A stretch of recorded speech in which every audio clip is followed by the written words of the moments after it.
So this is my second vlog. I'm still going to be talking about things such as how I'm feeling emotionally and things that have been happening in the last couple of days.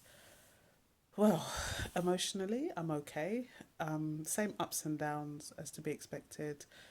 I'm obviously still grieving, but I'm obviously happy that I've got another one on the way, and I'm looking forward to that. I'm less apprehensive about the birth now, whereas before I found that after I had after I conceived, I was thinking about milestones. So, okay, if I get up to 12 weeks, it could be a miscarriage if something goes wrong. If it's between 12 and, you know, X amount of weeks and something happens to the baby, it will be a stillbirth. So I was looking at negative milestones because I didn't want to put my heart into thinking too positive just in case, because I am aware that things can go wrong. Whereas last year it was just a case of, okay, I've got so and so more days to go, and that was it. So it's a lot different this time around. We went to the baby show, which we had attended last year. We managed to get quite a lot of things. Last year we bought the majority of everything we would need. I was less willing to go this year because I didn't see what the point was, and plus it's that negative feeling of, well, we went last year and look what happened, so what could happen this year. But luckily enough, we went in the end and we bought a couple of things, so hopefully they will work. The little gadgets that we've brought, they will work and they will be useful. We didn't get rid of any of the baby stuff that we had bought. I wouldn't have been able to do it. Um, I wouldn't be able to do it. But I'm glad we've kept it because, to be honest with you, even if our child had survived, the next child will be using that stuff, and the next child, and the next child, and the next child. Not that we probably would have that many, but you get my drift. Yeah, so I've been keeping myself to myself in terms of with my friends and family. Um, I don't. I think it's a lot different this time around. Last year, a lot of people were messaging saying, "Oh, have you had a baby yet? What's going on? When are you due?"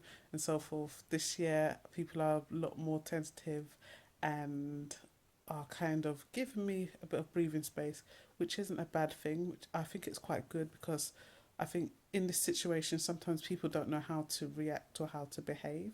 So it's quite good that um, I have been given that space.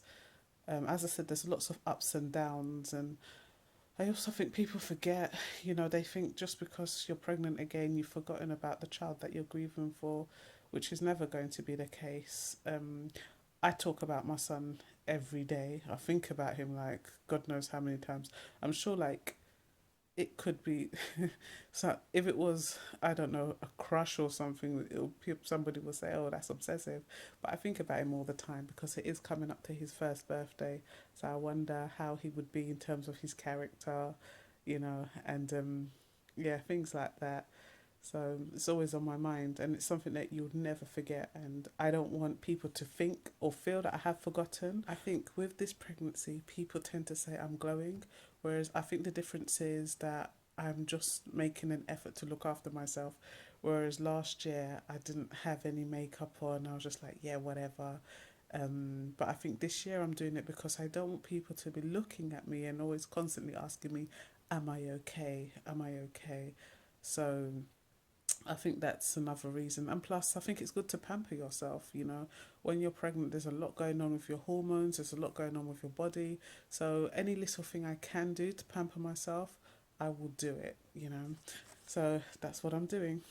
Um, I've also been thinking about how things will be different the second time around. I think there'll be a lot of emotions running riot throughout. I mean, I'm looking forward to it, but it'll be something that I will talk about once I get to that milestone and once I get to those stages. Because now, at the moment, I'm just guessing. I could feel this one way, I could feel another way. So I'm just seeing how I'll feel, and I'll discuss it as the time comes. I've also started with my nesting.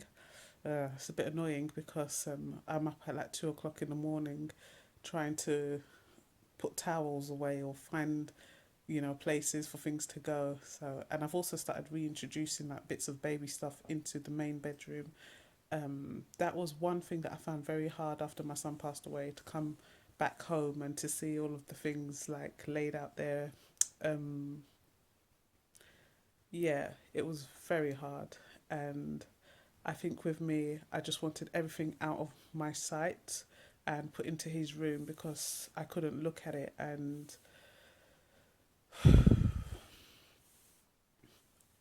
it was just too hurtful.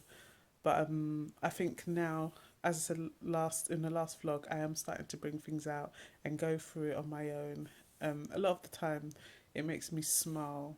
Um, but then it's the sadness because I look at the clothes and I'm like, oh, they're so tiny, and he didn't get to wear half the things in there anyway. But it's something that a process that you have to go along and experience, unfortunately, you know. So I, that's just what I'm doing. Mm, I don't really have much more to say now. I just want to kind of go to bed now and just sleep. But I will update with another vlog and yeah, let you know how it's all going. At the moment, I've got not too long to go, ready to drop now. I feel tired all the time. I feel uncomfortable all the time. I get fed up from sitting too long, standing too long, laying too long, so I can't wait. I just need to psych myself up for the birth, I think. And hopefully it will go as smoothly as it did last year. So fingers crossed, and we'll see. Okay, so take care. Bye.